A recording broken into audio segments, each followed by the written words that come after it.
All right, so today we're going to focus on how to divide these expressions. And the first thing we're going to want to do is we're going to want to adjust this. We want to convert it to a multiplication problem. So the rules of dividing are as follows. We keep, we change it to times, and then we flip the second fraction.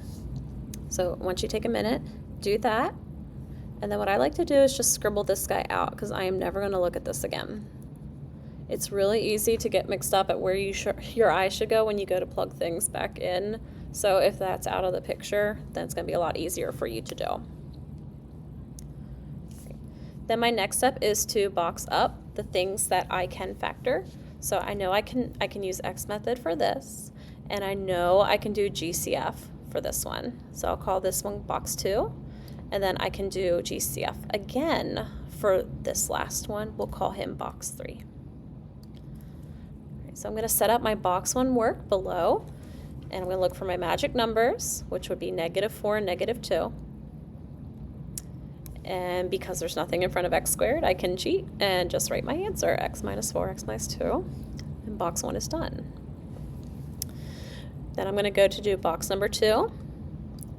3x minus 12 has a 3 in common, so I'm going to simply pull that 3 out front and put the x minus 4 that's left behind in parentheses. And then one more time, box number 3.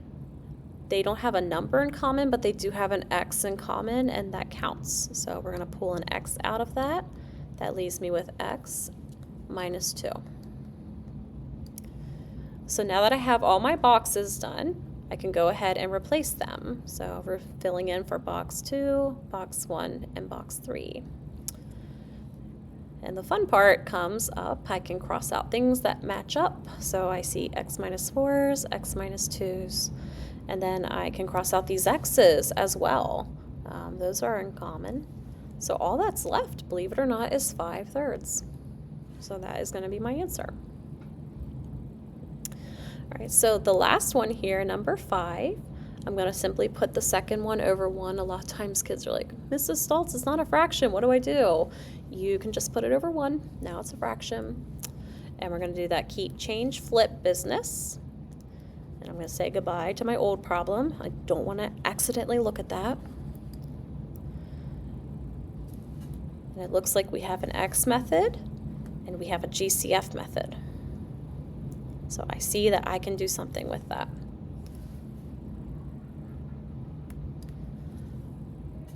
So we're going to do our X method down here. All right, magic numbers are -2 and 9.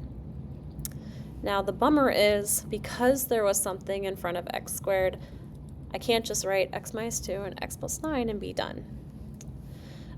So we're going to have to do it like the long way. So either you're going to do it like this, where you write it all out and then you group it up like that. So some kids choose to do it that way. There are some of you that are doing a little trick called slide and divide. Either one, I don't care, but you need to get down to your 2 final parentheses for me. So just because this is not new to us, I'm going to go ahead and tell you these are what you should get, and that's my box 1. Now box 2, don't have to work hard at all. They have an x in common, so I'm going to simply pull the x out front, leaving me with 2x plus 3. And then we're going to replace box 1 and box 2, and then I get to do my crossing out fun. I do not see anything else on top that crosses out with the bottom.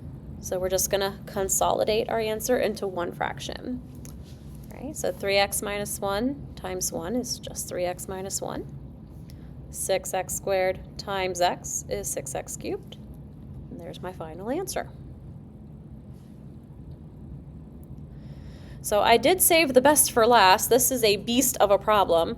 So all of these, once you do your keep, change, flip, of course, all of these are X method problems.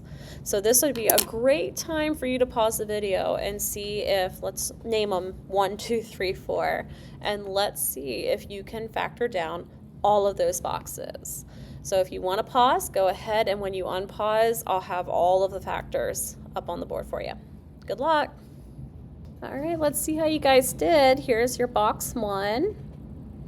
Here's your box. I'm going to jump to box 3. So box 3, If you pull the 2 out, like if you divide everything by 2, then you can actually cheat, use lazy X method. So you can just write -3 and 6, but you want to put that 2 back out front. All right, it doesn't go away from the problem, it's still in the problem. And then there's your box 4 magic numbers. And then box 2, you have to do that one the longer way because there's a 3 in front of the x squared. So whether you do the slide and divide method or you write it all out and group it up, you should end up getting these parentheses. So I'm going to take my factors and I'm going to replace my boxes with them, just like that. And then you're going to go ahead and cross out.